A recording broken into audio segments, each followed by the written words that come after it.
Selamat pagi saudara-saudara, sebelum kita memulai membaca Alkitab, mari kita berdoa. Terima kasih Bapa, kami bersyukur pagi ini bisa bangun dengan tubuh yang sehat tanpa kurang apapun. Sebelum kami melakukan aktivitas hari ini, kami rindu untuk membaca Alkitab Tuhan, untuk melandasi hidup kami dengan kebenaran-Mu. Oleh sebab itu kami semakin hari semakin berkenan di hadapan-Mu Tuhan. Urapilah setiap kami Tuhan, di dalam nama Tuhan Yesus. Haleluya. Amin. Ucapan ilahi terhadap Damsyik dan Efram. Ucapan ilahi terhadap Damsyik. Sesungguhnya Damsyik tidak akan tetap sebagai kota, nanti menjadi suatu timbunan reruntuhan.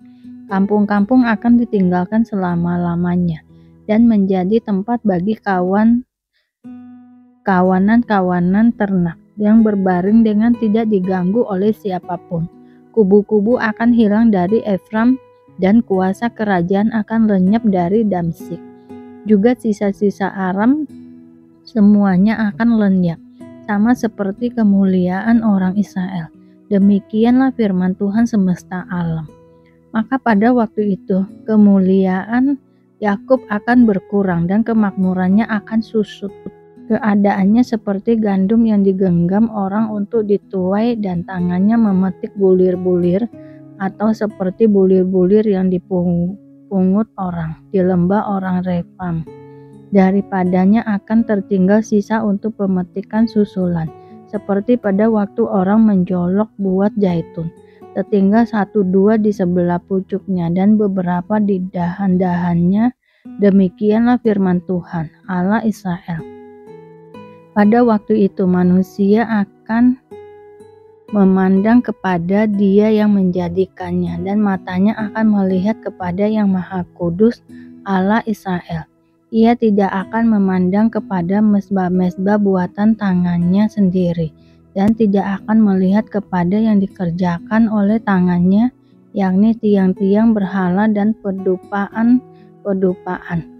Pada waktu itu kota-kotamu akan ditinggalkan seperti kota-kota orang Hewi dan orang Amori yang mereka tinggalkan karena orang Israel, sehingga menjadi sunyi sepi.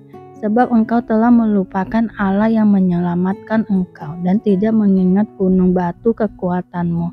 Sebab itu sekalipun engkau membuat taman yang permai dan menamainya dengan cangkokan luar negeri, sekalipun pada hari menanamnya engkau membuatnya tumbuh subur dan pada pagi mencangkokkannya engkau membuatnya berbunga, namun panen akan segera lenyap pada hari kesakitan dan hari penderitaan yang sangat payah. Ucapan ilahi terhadap Asyur. Wahai, ributnya banyak bangsa-bangsa, mereka ribut seperti ombak laut menderu, gaduhnya suku-suku bangsa. Mereka gaduh seperti gaduhnya air yang hebat. Suku-suku bangsa gaduh seperti gaduhannya air yang besar, tetapi Tuhan menghadiknya, sehingga mereka lari jauh-jauh. Terburu-buru seperti sekam di tempat penumpukan dihembus angin, dan seperti dedak ditiup puting beliung. Menjelang waktu senja, sesungguhnya ada kedahsyatan. Sebelum hari pagi, mereka sudah tidak ada lagi. Itulah bagian orang-orang yang merampoki kita, dan itulah yang ditentukan bagi orang-orang yang merampasi kita.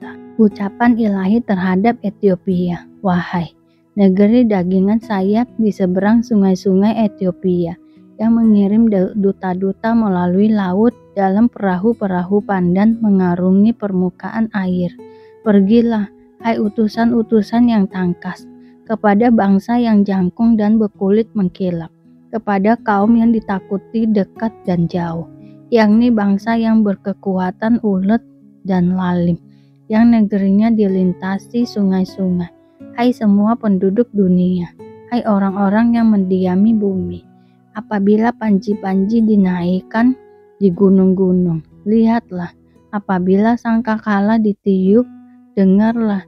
Sebab beginilah firman Tuhan kepadaku, aku akan menjenguk dari tempat kediamanku dengan tidak bergerak, seperti hawa panas yang mendidih waktu panas terik, seperti kabut embun di panas musim menuai. Sebab sebelum musim buah, apabila waktu berbunga sudah berakhir, dan gugusan putik menjadi buah anggur yang hendak masak, maka Tuhan akan menggerat ranting-rantingnya dengan pisau pemangkas, dan menyisihkan carang-carangnya dengan memancungkannya. Semuanya itu akan ditinggalkan bertumpuk-tumpuk bagi burung-burung buas di pegunungan, dan bagi binatang-binatang di hutan. Pada musim panas burung-burung buas akan berkemukim di situ, dan segala binatang hutan pada musim dingin. Pada waktu itu juga persembahan akan disampaikan kepada Tuhan semesta alam dari kaum yang jangkung dan berkulit mengkilap, dan dari kaum yang ditakuti dekat dan jauh, yakni bangsa yang berkekuatan ulet dan lalim, yang negerinya dilintasi sungai-sungai ke tempat nama Tuhan semesta alam, yaitu Gunung Sion. Ucapan ilahi terhadap Mesir. Ucapan ilahi terhadap Mesir. Lihat, Tuhan mengendarai awan yang cepat dan datang ke Mesir. Maka berhala-berhala Mesir gemetar di hadapannya, dan hati orang Mesir merana hancur dalam diri mereka. Aku akan menggerakkan orang Mesir melawan orang Mesir, supaya mereka berperang. Setiap orang melawan saudaranya, dan setiap orang melawan temannya, kota melawan kota, kerajaan melawan kerajaan. Semangat orang Mesir menjadi hilang, dan rancangannya akan kukacaukan. Maka mereka akan meminta petunjuk kepada berhala-berhala dan kepada tukang-tukang jampi, kepada arwah dan kepada roh-roh peramal. Aku akan menyerahkan orang Mesir ke dalam tangan seorang tuan yang kejam, dan seorang raja yang benggis akan memerintah mereka. Demikianlah firman Tuhan, Tuhan semesta alam. Air dari sungai Nil akan habis, dan sungai itu akan menjadi tohor dan kering, sehingga terusan-terusan akan berbau busuk, dan anak-anak sungai Nil akan menjadi dangkal dan tohor. Gelagat dan terberal akan mati rebah. Rumput di tepi sungai Nil dan seluruh tanah persemaian pada sungai Nil akan menjadi kering ditiup angin dan tidak ada lagi. Para pelayan akan mengadu dan berkabung, yaitu semua orang yang memancing di sungai Nil. Semua orang yang menjala di situ akan merana juga. Orang-orang yang mengolah lenan akan mendapat malu. Demikian juga tukang-tukang tenun kain putih. Mereka juga menenun akan remuk hatinya. Segala pekerjaan upahan akan bersedih hati. Para pembesar Jowan adalah orang-orang bodoh belaka. Para penasihat Firaun yang paling bijaksana memberi nasihat yang dungguh. Bagaimanakah kamu dapat berkata kepada Firaun, "Aku ini anak orang-orang bijaksana, anak raja-raja zaman purbakala. Di manakah orang-orang bijaksanamu? Biarlah mereka mengumumkan kepadamu serta memberitahukan apa yang diputuskan Tuhan semesta alam tentang Mesir." Para pembesar Joan bertindak tolol. Para pembesar Memfis sudah terperdaya. Para pemuka suku-suku mereka telah memusingkan Mesir. Tuhan telah mencurahkan di antara mereka suatu roh kekacauan, dan mereka memusingkan Mesir dalam segala usahanya, sehingga seperti orang mabuk yang pusing waktu muntah-muntah. Dan tidak ada usaha Mesir yang akan berhasil, yang dilakukan oleh pemimpin dan pengikut, oleh pemuka dan orang biasa. Pada waktu itu, orang-orang Mesir akan seperti orang-orang perempuan. Mereka akan gemetar dan terkejut terhadap tangan Tuhan semesta alam yang diacungkannya kepada mereka. Maka tanah Yehuda akan menimbulkan kegemparan di antara orang Mesir, dan siapapun yang teringat kepadanya akan terkejut terdengar keputusan Tuhan semesta alam yang diambilnya mengenai mereka. Pada waktu itu akan ada 5 kota di tanah Mesir yang berbicara bahasa Kanaan dan yang bersumpah demi Tuhan semesta alam. Satu di antaranya akan disebutkan Ir-Heres. Pada waktu itu akan ada mezbah bagi Tuhan yang di tengah-tengah tanah Mesir, dan tunggu peringatan bagi Tuhan pada pembatasnya. Itu akan menjadi tanda kesaksian bagi Tuhan semesta alam di tanah Mesir. Apabila mereka berseru kepada Tuhan oleh karena orang-orang penindas, maka Ia akan mengirim seorang juru selamat kepada mereka yang akan berjuang dan akan melepaskan mereka. Tuhan akan menyatakan diri kepada orang Mesir dan orang Mesir akan mengenal Tuhan pada waktu itu.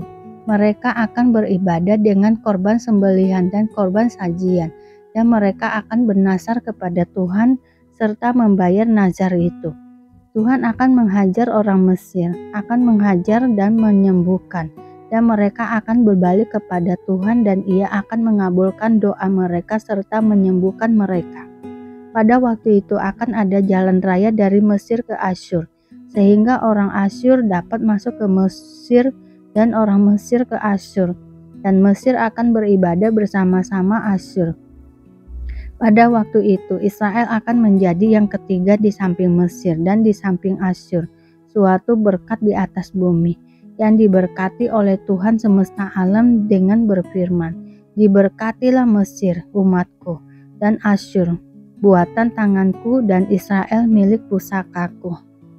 Hidup oleh roh. Demikianlah sekarang tidak ada penghukuman bagi mereka yang ada di dalam Kristus Yesus.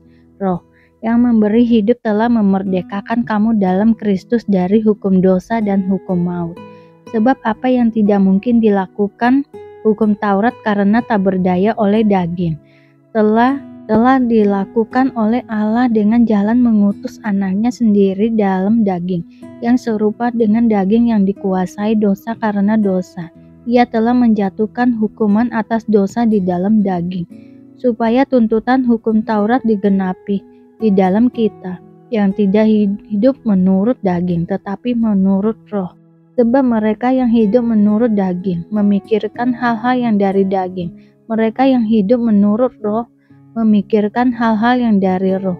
Karena keinginan daging adalah maut, tetapi keinginan roh adalah hidup dan damai sejahtera. Sebab keinginan daging adalah perseteruan terhadap Allah, karena ia tidak takluk kepada hukum Allah. Hal ini memang tidak mungkin baginya. Mereka yang hidup dalam daging tidak mungkin berkenan kepada Allah. Tetapi kamu tidak hidup dalam daging, melainkan dalam roh. Jika memang roh Allah diam di dalam kamu. Tetapi jika orang tidak memiliki roh Kristus, ia bukan milik Kristus. Tetapi jika Kristus ada di dalam kamu, maka tubuh memang mati karena dosa, tetapi roh adalah kehidupan oleh karena kebenaran. Dan jika roh Dia yang telah membangkitkan Yesus dari antara orang mati diam di dalam kamu, maka Ia yang telah membangkitkan Kristus Yesus dari antara orang mati akan menghidupkan juga tubuhmu yang fana, itu oleh rohnya yang diam di dalam kamu. Jadi, saudara-saudara, kita adalah orang berhutang, tetapi bukan kepada daging, supaya hidup menurut daging. Sebab, jika kamu hidup menurut daging, kamu akan mati. Tetapi jika oleh roh kamu mematikan perbuatan-perbuatan tubuhmu, kamu akan hidup. Semua orang yang dipimpin roh Allah adalah anak Allah. Sebab kamu tidak menerima roh perbudakan yang membuat kamu menjadi takut lagi, tetapi kamu telah menerima roh yang menjadikan kamu anak Allah. Oleh roh itu kita berseru, "Ya Abba, ya Bapa." Roh itu bersaksi bersama-sama dengan roh kita bahwa kita adalah anak-anak Allah. Dan jika kita adalah anak, maka kita juga adalah ahli waris. Maksudnya orang-orang yang berhak menerima janji-janji Allah, yang akan menerimanya bersama-sama dengan Kristus, yaitu jika kita menderita bersama-sama dengan Dia, supaya kita juga dipermuliakan bersama-sama dengan Dia. Pengharapan anak-anak Allah. Sebab aku yakin bahwa penderitaan zaman sekarang ini tidak dapat dibandingkan dengan kemuliaan yang akan dinyatakan kepada kita. Sebab dengan sangat rindu seluruh makhluk menantikan saat anak-anak Allah dinyatakan. Karena seluruh makhluk telah ditaklukkan kepada kesia-siaan bukan oleh kehendaknya sendiri, tetapi oleh kehendak Dia yang telah menaklukkannya. Tetapi dalam pengharapan, karena makhluk itu sendiri juga akan dimerdekakan dari perbudakan, kebinasaan dan masuk ke dalam kemerdekaan kemuliaan anak-anak Allah. Terima kasih Bapa untuk hari ini, sehingga kami dapat membaca Alkitab-Mu Tuhan. Mari doa Bapa kami. Bapa kami yang di surga, dikuduskanlah nama-Mu, datanglah kerajaan-Mu, jadilah kehendak-Mu di bumi seperti di surga. Berikanlah kami pada hari ini makanan kami yang secukupnya, dan ampunilah kami akan kesalahan kami, seperti kami juga mengampuni orang yang bersalah kepada kami. Dan janganlah membawa kami ke dalam pencobaan, tetapi lepaskanlah kami daripada yang jahat, karena Engkaulah yang mempunyai kerajaan dan kuasa dan kemuliaan sampai selama-lamanya. Terima kasih Bapa. Kami selalu bersyukur atas apapun Tuhan berikan hidup kami. Engkau tidak pernah meninggalkan kami ya Bapa. Hidup kami akan senantiasa berkecukupan di dalam-Mu. Di dalam nama Tuhan Yesus kami berdoa dan mengucap syukur. Amin, amin, amin. Tuhan Yesus memberkati.